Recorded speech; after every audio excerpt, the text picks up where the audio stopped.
estate too. Poor thing, still a nobody. My cousin smiled at the reunion. Just then, my phone rang. Ma'am, the papers are ready to acquire their company. I smiled and said, perfect timing. She smirked. One of your little consulting clients having a crisis? Something like that, I smiled. Actually, I've been meaning to ask you about Anderson Tech's Asian market strategy. I heard there were some concerns about the semiconductor division. Victoria's smile faltered slightly. The semiconductor division's troubles weren't public knowledge yet. Where did you hear that? Oh, you know how rumors spread in the business world. I watched her carefully. Especially when a company is preparing for an IPO. Everything is fine, she said firmly, but I could see the worry in her eyes. The IPO will proceed as planned. If only she knew that Phoenix Capital had spent the last year quietly acquiring controlling interests in Anderson Tech's key suppliers, or that we'd already secured support from the majority of their board members for tomorrow's hostile takeover. Of course, I said soothingly. I'm sure everything will work out exactly as it should. The reunion continued into the evening, a parade of family achievements and barely veiled criticisms of my life choices. I sat through it all, sipping champagne and waiting for the perfect moment. At least come work for me, Victoria tried one more time as the party wound down. Family should help family, right? I looked at her thoughtfully. You know what, Victoria? You're absolutely right. Family should help family. And tomorrow, I'm going to help you understand something very important about the business world. She laughed, completely missing my tone. What could you possibly teach me about business? You'd be surprised, I murmured, checking my phone one last time. Everything was in place. In less than 12 hours, the Anderson family would learn that success doesn't always wear a designer label or brag at family reunions. Sometimes it sits quietly in the corner, waiting for the perfect moment to show its true face. The next morning, I sat in my penthouse office at Phoenix Capital, watching the sunrise paint the city skyline in shades of gold. In exactly 1 hour, the business world will learn that Anderson Technologies is under new management. The press release is ready, my assistant Marie announced from the doorway.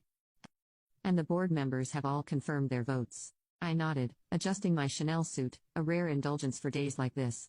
And Victoria, I asked. Already at Anderson Tech headquarters, preparing for their IPO announcement. She scheduled a press conference for 9:30. A conference that would never happen. Perfect timing, I murmured. My phone buzzed, a message from Victoria. Thought about what I said. Last chance to get in on the IPO before we go public. Family discount. I set the phone down without replying. Instead, I opened my laptop to review the morning's announcement one last time. Phoenix Capital announces acquisition of controlling interest in Anderson Technologies. Effective immediately. The board has approved new executive leadership. At exactly 9 a.m., the news broke. I watched on multiple screens as the story spread across financial networks. Breaking. Anderson Technologies acquired in surprise takeover tech giants IPO plans. Altered by Phoenix Capital mystery CEO strikes again. Phoenix Capital's latest power move. My phone exploded with notifications. Victoria called 7 times in 3 minutes. Uncle Robert's name flashed across my screen repeatedly. Even Marcus, the hotshot lawyer, was trying to reach me. At 9:15, Marie appeared again. They're all in the lobby, the entire Anderson family. I smiled. Send them up. Victoria burst through my office door first, her perfect makeup already smearing with angry tears. Who do you think you are? You can't do this, we're announcing our IPO today. Uncle Robert was right behind her, his face purple with rage. Where is the CEO? I demand to speak with them immediately. Mom, Dad, they froze at my voice. I think you already are. The silence that followed was deafening. Victoria's mouth opened and closed like a fish out of water. Uncle Robert gripped the back of a chair for support. My mother pressed a hand to her chest, designer bracelets jingling. That's impossible, Victoria finally whispered. I stood slowly, enjoying the dramatic effect. Is it? Let's see. Phoenix Capital, founded 5 years ago, currently manages assets worth over $50 billion. Known for strategic takeovers of overvalued tech companies. I paused. Sound familiar? You're the mystery CEO, Marcus Stam. The one they call the Phoenix.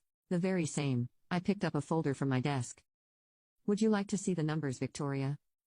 The real numbers, not the inflated projections you've been showing potential investors. She snatched the folder, hands shaking as she flipped through the pages. These are confidential. How did you? Your semiconductor division is failing, I stated calmly.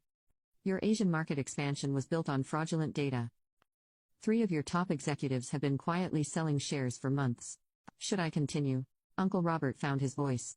Now see here, young lady. No, I cut him off. You see here. For years, you've built this image of the perfect business dynasty, the mighty Andersons, too successful to fail. But it was all smoke and mirrors, wasn't it? I pressed a button on my desk, and the wall of screens behind me lit up with data, real data, about Anderson Technology's true financial state. Your company's actual value is less than half of what you've been claiming, I continued. The only thing keeping your stock price up was the hype around the IPO. An IPO that's now cancelled. Victoria collapsed into a chair. Now you can watch the second part by pressing share and more.